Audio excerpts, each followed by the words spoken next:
भगवान ने गीता जी में कहा, अनित्यम सुखम लोको मिमं प्राप भजस्व माम। माया के छलावे में, अनित्य भोगों में, दिखावटी सुखों में समय नष्ट मत करो। भगवान कह रहे हैं, प्राप्य भजस्व माम। इस लोक में जो तुम्हें मनुष्य शरीर मिला है, ये भजन के लिए मिला है। कोई बिरला ही विवेकवान ये समझ पाता है कि भजन के लिए हमें मनुष्य शरीर मिला है। हम लोग क्या है, जब अपने से आगे वाले को देखते हैं कार में, विशेष सुविधाओं में, विशेष धनी, तो ऐसा लगता है कि ये सुखी है। हमें एक भ्रम बना रहता है। अपनी पत्नी, अपने धन, अपने मकान, अपने पुत्र, अपना ज्ञान, इससे हम संतुष्ट नहीं रहते। हम दूसरों की पत्नी, दूसरों के धन, दूसरों का मकान, दूसरों की सुविधा, दूसरों का बुद्धिमानी, भले वो बेईमानी से कमा रहा है, हमारे अंदर ये रहता है, ये सुखी है। लेकिन आपको सच्ची कहते हैं, सुख किसमें? भगवान की सर। इसीलिए न पारमेष्ठ्यम न महेंद्रधिष्ण्यम। पारमेष्ठ्यम बहुत बड़ा पद होता है ब्रह्मा जी का। न सार्वभौमम, सार्वभौम ब्रह्मा का पद पारमेष्ठी से लेकर के बहुत छोटा है। सार्वभौम मृत्यु लोक का है, इंद्रलोक, ये सब नहीं। मतलब क्या भगवान में सुख है कि बड़े बड़े पद, बड़ी बड़ी भोग सामग्री, बड़ा ऐश्वर्य, ये सब छूट जाता है। लेकिन हम लोग अपने मन में, हमारे बगल वाला हमसे ज्यादा सुखी है, अमुक सुखी है, अगर मेरे पास इतना धन हो तो मैं सुखी हो जाऊं। 100 की सोचता है, फिर 1000 में पहुंचता है, फिर लाख में पहुंचता है, फिर करोड़ों में पहुंचता है, फिर अरबों में पहुंचता है। वो बढ़ता चला जाता है। माया का कार्य है मांग को बढ़ाना, भक्ति का कार्य है मांग को मिटा देना। जब माया में आप रहेंगे तो आपकी कामनाएं बढ़ती रहेंगी, ये हो जाए, ये हो जाए, ये हो जाए। और जब भक्ति होगी तो ये होगा, जोई जोई प्यारो करे सोई मोहि भावे। प्यारे जो करेंगे वो बहुत अच्छा करेंगे, बहुत अच्छा करेंगे, विश्वास करो। तो भगवान कह रहे हैं, अनित्यम सुखम लोको मिमम प्राप्य भजस्व माम। इस संसार में अनित्य सुखों का त्याग करके जो मेरा भजन करते हैं वही परमानंद को प्राप्त होते, भजस्व माम। लेकिन मन जो है वो हमारा साथ नहीं दे रहा, हमारी बुद्धि हमारा साथ नहीं दे रही। शरीर को ही मैं मानकर, भोगों को सत्य मानकर भगवान का विस्मरण किए हुए, भजन को छोड़े हुए लोग आशीर्वाद मांगते हैं संतों से। कोई कोई तो जबरदस्ती हाथ पकड़ के अपने ऊपर धरवाना चाहते हैं। इससे कुछ नहीं होता।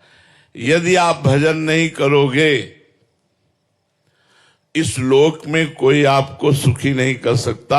आप लिख लो, कागज में लिख लो, चाहे दिमाग में लिख लो, हमारी बात मान लो। भजन स्वयं करोगे तो आपके सारे पाप नष्ट होंगे, दुख नष्ट होंगे, विपत्ति नष्ट होंगे। इसलिए स्वयं को भजन करना होगा, अपना उद्धार स्वयं करना होगा। कोई किसी का उद्धार नहीं कर सकता। संत महात्मा ऋषि मुनि ये उपदेश दे सकते हैं, आपको मार्ग बता सकते हैं, पर चलना आपको ही होगा। अब ये मार्ग ऐसा है कि अब आपको हम समझाना चाहते हैं कि भगवान में बहुत सुख है, पर हमारे पास शब्द नहीं कि कैसे बताऊं कि आप लुभायमान हो जाएं और संसार के भोगों की तरफ से मन हटाकर भगवान का नाम जप करने लगे। इसलिए गोस्वामी जी ने कहा है, कहत कठिन, समुझत कठिन और साधत कठिन विवेक, होए गुणाक्षर न्याय। जो एक हम कहना चाहते हैं कि प्रभु में कितना अपार सुख है, पर मेरे पास वाणी में वो शब्द नहीं है। अनिर्वचनीयम प्रेम स्वरूपम हम बताना चाहते हो, आप समझना चाहते हैं, लेकिन मन और बुद्धि ये प्रकृति के भोगों में लगे होने के कारण समझने नहीं दे रहे। अगर विवेक जागृत हो जाए और वो एकदम उसी में तन्मय हो जाए तो बात समझ। और विवेक बाजार में तो मिलता नहीं, विवेक संतों के संग से मिलता है। जितना सत्संग करोगे उतने आप विवेकवान बनते जाओगे। सत्संगी ही विषयों का त्याग करता है, नहीं एकांत में भजन करने वाला साधक भी बड़ी बड़ी चूक कर जाता है। और सत्संगी से चूक नहीं हो सकती, क्योंकि वो रोज नया दिमाग उसका फ्रेश होता रहता है। सत्संग के द्वारा रोज बुद्धि उसकी पवित्र होती रहती है। भगवान के नाम की अपार महिमा है। जिसको नाम जपने में मन लगने लगा तो समझो भगवान की विशेष कृपा उस पर हो गई। वैसे कृपा तो सब पर भगवान की है, सब पर मोरी बराबर दया। पर जिसके मन में आ गया अब मैं नाम जप करूंगा भगवान का, उसके ऊपर विशेष कृपा हो गई। त्रिकालदर्शी, तत्व दृष्टा, ब्रह्मर्षि, महर्षि, इन सबने ये अनुभव किया है कि नाम जप के समान कोई साधना नहीं है। जो नाम जप करते हैं इससे बढ़कर कोई साधना नहीं है। अच्छा, इसमें पवित्र अपवित्र, देश काल नियम ये सब नहीं है। आप जैसे हो वैसे आप राधा राधा उच्चारण कर सकते हो, वैसे राम राम जप सकते हो, वैसे कृष्ण कृष्ण आप जप सकते हो। न देश काल नियमो न शौच निर्णय विद्यते कुत्र चिन्नैव राधा नामनि पुरे शुचौ। आप जहां बोले राधा तो आप पवित्र हो गए। जैसे गंगा स्नान करने से पवित्र हो जाते नाम, ऐसे नाम उच्चारण करने से भीतर और बाहर अपवित्रा पवित्रो वा सर्वावस्थांगतोपि वा यह स्मरेत पुंडरीकाक्षम सवायाभ्यांतरा शुचि। भीतर और बाहर से पवित्र हो गए। पवित्र का मतलब पाप नष्ट हो गए। पाप नष्ट होने का मतलब दुख विपत्ति संकट ये सब नष्ट हो जाएंगे। तुलसी अपने राम को रीज भजो या खींच, उल्टो सूधो जामी है खेत परे को बीज। अगर बीज ऐसे गिर जाए तो भी वो उल्टा भी जग जाएगा और सीधा गिरे तो भी जग जाएगा। आप उल्टा सीधा जैसे भी बने भाव को भाव न खाल सहु, नाम जपत मंगल दिसित सहु। उल्टा जप रहे थे मरा मरा मरा मरा। एक जगह तो दृष्टांत ऐसा मिला कि जिसमें भगवान के शास्त्र नाम में कोई नाम नहीं था और उसे भगवत प्राप्ति हो गई। एक गांव का ग्वारिया, पहले ऐसा होता था जमींदारों की गाय चराते, जमींदारों की चाकरी करते थे, पर वो छोटे मोटे राजाओं जैसा उनका वैभव होता था। तो गांव में भागवत हुई। हम आपको नाम की महिमा बता रहे हैं। कुछ लोग उधर से निकले और ग्वारिया से कहा, रे जिंदगी बर्बाद होती जा रही है, भागवत सुनिया। एक दिन गांव में भागवत हो रही तो बोली हमारे गायें। तो किसी दयालु ने कहा 1 घंटा के लिए हम देख लेंगे, तुम 1 घंटा के लिए भागवत सुनियाओ। वो गया और सबसे पीछे बैठ गया। पढ़े लिखे तो कुछ था नहीं। पंडित जी ने कहा जो दीक्षा नहीं लेता उसका जीवन व्यर्थ चला जाता है, और वो नरकगामी होता है। ऐसे आचरण होते हैं। गुरु मंत्र और गुरु दीक्षा लेने से बचाव पक्ष पुष्ट होता है कि एक बार ही नाम मंत्र सही यमराज के रजिस्टर में जब लिख जाता तो भारी पड़ जाता है। और तो उसका मन लगा नहीं, उठा और चल दिया। शाम के भाग के आया और पंडित जी से कहा, पंडित जी आपने कहा था गुरु दीक्षा लिए बिना मनुष्य का जन्म व्यर्थ हो जाता है। तो उसकी हालत देखी, फटे पुराने कपड़े, वो अपने आप दिखाई देता है। अब वो गरीब आदमी, गांव का ग्वारिया, कुछ देने लेने वाला चक्कर तो था नहीं। पंडित जी ने कहा कि कल ले लेना। फिर शाम के आया, कहा कल ले लेना। ऐसे 7 दिन भागवत के पूरे हो गए।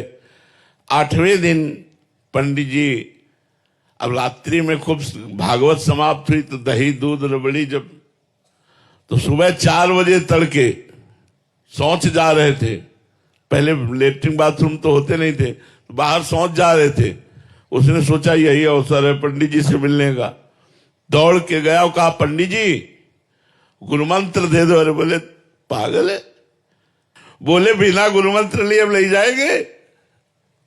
अब सोचा, अब अच्छा कोई भी सभ्य आदमी किसी के सामने शौच कैसे बैठ सकता है। और वो पीछे लग गया। तो उनका धत गपो चंद कहीं का, धत गपो चंद। बोले अच्छा गुरुजी, और लौट गए। उसने समझा यही गुरु मंत्र है, गुरुजी ने दिया है। अब जमींदार से कहा, आज से हम गुरु मंत्र ले लिए, अब भजन करेंगे, अब आपकी गाय नहीं चराएंगे, आप भोजन देना या ना देना। घर में नहा धो के बैठ गया। बोला धत गपोचंद, धत गपोचंद। देखो भगवान के नाम की महिमा। अब इसमें कोई नाम नहीं भगवान का।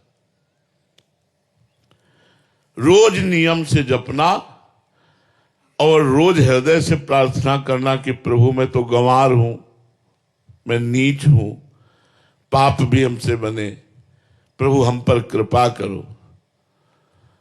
तो रुक्मिणी नाथ भगवान द्वारिकाधीश जी, रुक्मिणी जी से कहा आज एक भक्त के दर्शन करने जाएंगे, उसको आशीर्वाद देंगे। तो रुक्मिणी जी ने कहा कि हमको भी अवसर मिले आपके भक्त के दर्शन का। बोले बड़ा अजीब भक्त है, अब आप देख लो। तो उनका प्रभु आपके साथ ही चलने का मन है। तो भगवत स्वरूप हटाकर एक धनी मानी का पुरुष का रूप भगवान ने और लक्ष्मी जी ने धारण किया। लक्ष्मी जी हैं, रुक्मिणी जी, दोनों। भगवान तो सर्वांतर्यामी उसके घर के दरवाजे में खड़े हुए। तो रुक्मिणी जी ने कहा पहले हम दर्शन करेंगे भक्त के। तो उनका वैसे हम पहले दर्शन करते तो ठीक रहता, अब आप दर्शन करेंगी तो देख आओ, आप ही दर्शन करे हो। तो घर में गई तो बिना दरवाजे का मकान, गरीब आदमी, वो लगा हुआ था, आंखों में आंसू चल रहे थे। धत गपोचंद, धत गपोचंद। रुक्मिणी जी ने भगवान के समस्त नामों का ज्ञान रखने वाली, उन्होंने कहा ऐसा नाम तो हमने आज तक नहीं सुना। नजदीक गई और कहा किसका नाम जप कर रहा है? ये भगवान का नाम तो है नहीं, किसका नाम जप कर रहा है? तो जब कहा भगवान का नाम नहीं तो उसको लगा मेरे गुरु जी ने दिया। और ये स्त्री कह रही भगवान का नाम नहीं। तो आंख खोला, कहा तुम्हारे खसम का नाम जप कर रहे हो। किसका जप कर रहे हैं? खसम माने होता पति। रुक्मिणी जी आई, बोले बड़ा ज्ञानी महात्मा है, वो कह जान गया। हम तो छुपे वेश में गई, लेकिन वो जान गया कि हम आपकी पत्नी हैं। और उसने कहा कि आपके पति का भजन। लेकिन प्रभु आज तक हमने इतने नाम सुने, ये नाम तो कभी सुना नहीं। तो प्रभु ये आपका नाम कैसे हो सकता है? धत गपोचंद कैसे नाम हो सकता है? भगवान ने कहा इसमें एक लीला है। देखो भगवान कर्तुम अकर्तुम अन्यथा कर्तुम सर्व समर्था सा ईश्वरा। जब कृपा करना है तो सिद्धांत भी पुष्ट कर देते हैं। बोले मैं बाल अवस्था में जब था तो माखन चोरी लीला करता था। एक गोपी बड़ी चतुर थी, उसने अपना जो माट था माखन का वो बहुत ऊंचे में टांग दिया था। हमने सखाओं से पता लगाया तो गोपी घर में नहीं थी, इसीलिए उसने ऊंचे में माट टांग कर निष्फिक्र हो गई थी, जलादि लेने चले। भगवान ने अपने सखाओं की मंडली के साथ प्रवेश किया। उखल के ऊपर सखा, सखा के कांधे पे ठाकुर जी। अब तो नजदीक पहुंच गए, तो खुद खाते, सखाओं को पवाते, बंदरों को भी पवाते, सब दही से भरपूर। इसीलिए गोपियों के जैसा भाग्य किसका, स्वयं भगवान ने आनंद में चोरी लीला करके उनको सुख प्रदान किया। वो गोपी आई, देखा दरवाजा खुला है, समझ गई आज हमारी भगवान ने कामनाएं पूर्ण कर दी। वो भी सोचती थी कभी भगवान आवे और ऐसी लीला करे और हम पकड़कर उनको धमकावें और फिर वो उनका जो रूप है वो हम पान करें। सखाओं ने कहा कन्हैया सावधान, सब अलर्ट हो गया। अब सावधान क्या होता, दरवाजे पे कड़ी भागने का कोई अवसर नहीं। उसने कहा ए जी आप क्या कर रहे थे, चोरी? तो कहा चोरी कैसे? बोले क्यों, मेरे घर में, ये तुम्हारा घर है। सच्ची गोपी, मुझे बिल्कुल पता नहीं था कि तुम्हारा घर है, मुझे तो लगा कि मेरा ही घर है। अच्छा चलो मान लिया तुम्हारा घर है, तो माखन इतना इतना हाथ में। बोले हमें लगा कि मैया आएगी, माखन की तरफ देखा तो उसमें कुछ चींटियां थी, तो चींटियां निकालने के लिए हमने सोचा सखाओं के साथ चींटियां निकाल देते, फिर मैया आएगी आराम से पवाएगी। तो उनका महाराज चींटी अंगुली से निकलती, इतने इतने हाथ सने हुए। तो बोले जब चींटी के ऊपर ऐसे अंगुली रखते तो नीचे चली जाती, तो उसको ऐसे ऐसे करके, बड़े चतुर हो, तो मुंह में तुम्हारे क्यों लगा हुआ है? बोले एक मक्खी थी बहुत परेशान कर रही थी, बार बार मुंह में आती थी, तो फिर हमने ऐसे कर लिया तो पूरा मुंह में लग गया, तो उसका दर्द गपोचर। भगवान ने कहा उस समय का दिया हुआ गोपी का नाम है। और भगवान लक्ष्मी जी के सहित गए, रुक्मिणी जी के सहित, और उसको दर्शन दिया और ब्रह्म बोध कराया। यदि हम गुरुदेव भगवान से मंत्र नाम दीक्षा लेकर जो भी वो नाम दे दें और हम नियम पूर्वक जपे, तो कहते हैं निश्चित भगवान की प्राप्ति। नाम में मरा मरा लटा तो ब्रह्म ऋषि हो गए, उल्टा नाम जपत जग जाना। तो तुलसी अपने राम को रीज भजो या खीज, उल्टो सीधो जामी है, खेत परे को बीज। देखो उल्टो सीधो कोई नाम थोड़ी शास्त्र नाम में, लेकिन भगवत प्राप्ति हो गई। स्मर्तव्यम, स्मरण करो नाम का। श्रोतव्यम, कानों से सुनो। पठितव्यम, नाम की महिमा को पढ़ो। कीर्तितव्यम, नाम का कीर्तन करो। श्रद्धा युक्त होकर के यदि कर लिया तो सारे पापों का नाश होकर इसी जन्म में भगवत प्राप्ति हो जाएगी। नाम का चमत्कार तुम्हें बताए, काशी में जब घाटों पे रहते थे तो नाम ने ही ये भावना पैदा कर दी कि आज महादेव जी मिलेंगे। फिर दिन निकल जाता, आज महादेव जी मिलेंगे। फिर दिन निकल जाता, आज महादेव जी। रोज भावना दृढ़ होती गई और एक दिन नाम ने कृपा कर दी।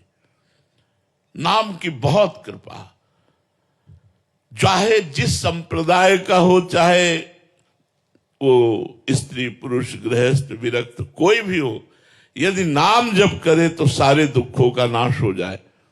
नाम में प्रीति नहीं तो और साधनों में इतना दम नहीं। नाम जप करने वाला स्वयं कृतार्थ हो जाता है, औरों को कृतार्थ कर देता है। नाम जप में इतनी सामर्थ्य कि वो भगवान को खींचता है। जैसे कृष्ण नाम जीव को खींचता है और भगवान को भी खींचता है। आप नाम जप कर रहे हैं जितना, उतने भगवान आपकी तरफ दृष्टि कर रहे हैं, आकर्षित हो रहे हैं, कृपा कर रहे हैं।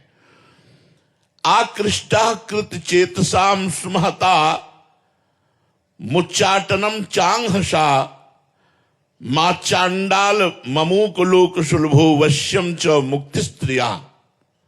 नो दीक्षाम न च दक्षिणाम न च पुरश्चर्या मनागीक्षते मंत्रोयम रसना स्पृशेव फलति श्री राधा नामात्मका।